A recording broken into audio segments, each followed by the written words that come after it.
আজকে আমাদের বাড়িতে একটা সাপ এসেছিল, এবার তুতুল সুইটস তাকে অনেকক্ষণ ধরে অবজার্ভ করেছে। এবার দেখো দেখাচ্ছে, দেখো কিরম করে যাচ্ছিল দেখাচ্ছে, ঠিক আছে? আরেকবার দেখো, ভালো করে দেখো কিরম করে যাচ্ছে, কিরম করে যাচ্ছে সাপ, একবার দেখিয়ে দাও। ঘুরে ঘুরে পেছন দিকটা আমার দিকে করে দেখাও। আর জিভটা কেমন করছিল? ওরম ওরম ওরম ওরম। চোখটা কেমন করছিল? হাত দিয়ে দেখাও। ওরম ওরম ওরম। আর কেরম যাচ্ছিল একবার দেখি দাও, দেখি কেরম যাচ্ছিল। ওরম ওরম ওরম ওরম ওরম ওরম ওরম। সাপ হামাগুড়ি দিয়ে যায়। বাবা ছোট ছানাটা কই? এই যে ছোট ছানাকে দেখো, ওই দেখো দেখো দেখো। আজকে তো রবিবার।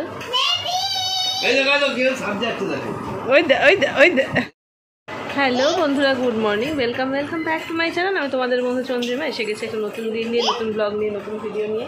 তো বুঝতে দেখো দেখো দেখো তুতুল সুইটসের কান্ডগুলো দেখো, খাটে এটা ধরে ঝুলছে, মানে ওর কাজকর্মগুলোই আলাদা। তো আজকে তো বললামই তোমাদেরকে, সকালবেলা বাড়িতে একটা সাপ কাণ্ড হয়েছে। তো প্রতিদিন পুরো ভয় কোণে, ও ভীষণ সাপের প্রতি ওর খুব ভয়। ও শুধু বলে না, আমার মা বোন সবাই বাড়িতে এক্সেপশনাল আছে, আমি আর বাবা। এবার দেখছি আমাদের উত্তরসূরি, মানে আমাদের বাবার জেনারেশনে বাবা, তারপরে জেনারেশনে আমি, আমার পরবর্তী জেনারেশনে আমার যোগ্য উত্তরসূরি এসে গেছে ননা, যে সাপ চলে গেছে বলে সাপ সাপ সাপ করে খাচ্ছে, ঠিক আছে? তো যাই হোক, চলো আজকের দিনটা কীভাবে কাটে অবশ্যই তোমাদের সাথে শেয়ার করবো। তুতুল সুইটস আবার আজকে কালকের থেকে স্কুল, আজকে বাড়ি চলে যাবে। তো আসছি আবার। রবিবার বিকেল, দুপুরে খাওয়া দাওয়া কিছুই তোমাদের সাথে আর শেয়ার করা হলো না। ফেসবুকে একটা মেনু শেয়ার করেছিলাম, এখানে আর কিছুই করা হলো না। এখন বিকেলবেলা বসে বসে আইসক্রিম খাচ্ছি। কে দিল? কে দিল? মাম্মা। মাম্মা মামি, মামি তো বলো, মামি বলো। আমি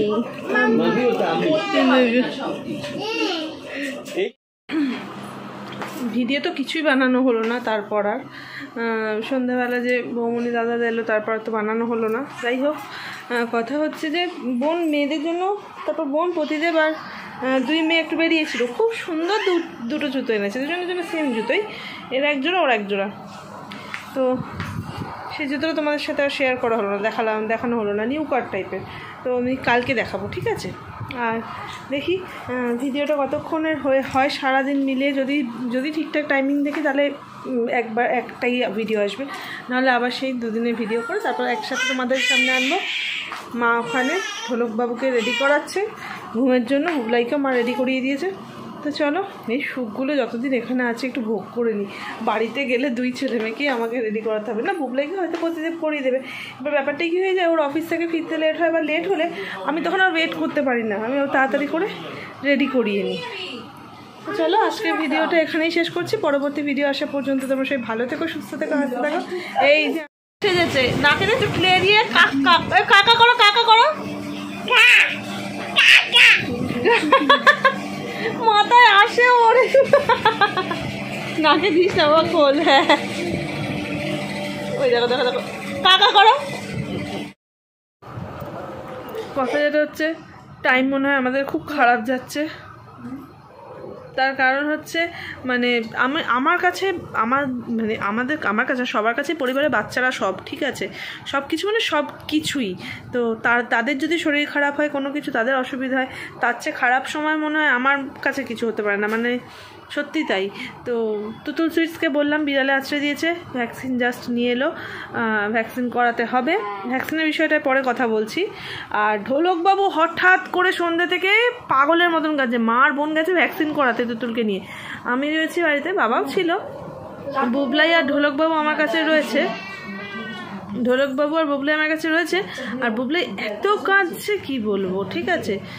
মানে বেবি, মানে ছোটো বেবিটা এত কাঁদছে। তারপর আমি বাধ্য হয়ে, আমার এত লজ্জা করছে, মানে মাকে ফোন করতে, যে মা একদিন বেরিয়েছে, তাও মাকে বাধ্য হয়ে ফোন করেছি।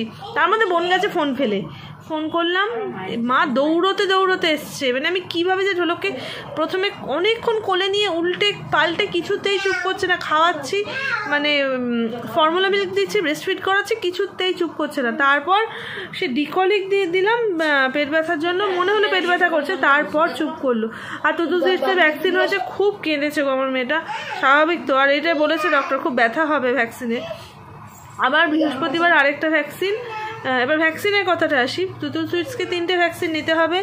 10 দিন যদি বেড়াল সুস্থ থাকে তাহলে 3টের পর নিতে হবে না, কিন্তু বেড়ালের যদি কিছু হয়, ঈশ্বর করুক না হোক, তাহলে আবার ভ্যাকসিন নিতে হবে। আর একটা ইনফরমেশন মনে হলো তোমাদেরকে দিয়ে রাখা ভালো, এটা আমার কথা না, কাল থেকে তুতুলকে বেড়াল আঁচড়ানোর পর আমি 4-5 জন ডক্টরের সাথে কনসাল্ট করেছি, তাদের প্রত্যেকের কথা, কুকুর বেড়াল যদি ছুঁয়েও দেয় প্রচুর রক্ত বেরোতে হবে না, কামড়াতে হবে না, একটু যদি ব্লাড মানে রক্ত মুখ হয় জায়গাটার, তাহলেই কিন্তু ভ্যাকসিন দিতে হবে। সে পোষ্যটিকে যদি ভ্যাকসিন করানো থাকে আগে থেকে, মানে কুকুর বা বেড়ালটি ভ্যাকসিন করানো রয়েছে, তা সত্ত্বেও নিতে হবে। এবং এটা শুধু ছোট বলে না, কোনো প্রাপ্তবয়স্ক সুস্থ মানুষকেও যদি ভ্যাকসিন করা কোনো পোষ্য কামড়ে দেয়, আঁচড়ে দেয়, ভ্যাকসিন তাকে নিতেই হবে। হ্যাঁ অবশ্যই, যারা ওটাই আর কি। হ্যাঁ, এইটা আরেকটা ইম্পর্টেন্ট বিষয়, এই যে ভ্যাকসিনটা তুতুলকে করানো হচ্ছে বা কাউকে করানো হয়, তা সেই ভ্যাকসিনের মেয়াদ থাকে 3-4 মাস, ঠিক আছে? মানে 6 মাস পরে যদি আবার একটা কুকুর বেড়াল কামড়ায়, তখন কিন্তু আবার নতুন করে ভ্যাকসিন নিতে হবে। সুতরাং আমরা তো খুব, আমাদের বাড়িতে তো পোষ্য রয়েছেই, আমাদের খুবই প্রিয়, সবাই একটু সাবধানে, বাচ্চা বড় সবাই একটু সাবধানে থাকবেন, কারণ এই ভ্যাকসিনগুলো খুব ব্যথা হয়, ঠিক আছে? তো এটাই আর কি। আমি তো এখন মনে হচ্ছে ছোটোবেলা থেকে কতবার বিড়াল টেড়াল আঁচড়েছে, ছোটো থেকেই বাড়িতে বিড়াল কুকুর রয়েছে, মাকে বলিনি এরকম সময়ও আছে, ঠিক আছে? তো জানি না কি হবে। আর এগুলো তো সঙ্গে সঙ্গে এর ফলাফলগুলো বোঝা যায় না, বেশ অনেক বছর পর গিয়ে এর এফেক্টগুলো বোঝা যায়। সুতরাং সবাই সাবধান। যেটা কালকে বলছিলাম, যে ভিডিওটা যদি শেষ করতে পারি অবশ্যই তোমাদের সাথে শেয়ার করব। ভিডিওটা শেষ করতে পারিনি গো কালকে, আর আজকেই আবার শেষ করতে হলো। তোমাদেরকে তো বললাম কি সিচুয়েশান এখন যাচ্ছে বাড়ির আপাতত। তো চলো আজকের ভিডিওটা এখানেই শেষ করছি। পরবর্তী ভিডিও আসা পর্যন্ত তোমরা সবাই ভালো থেকো, সুস্থ থেকো, হাসতে থাকো। খুব তাড়াতাড়ি দেখা হচ্ছে পরের ভিডিওতে। টাটা।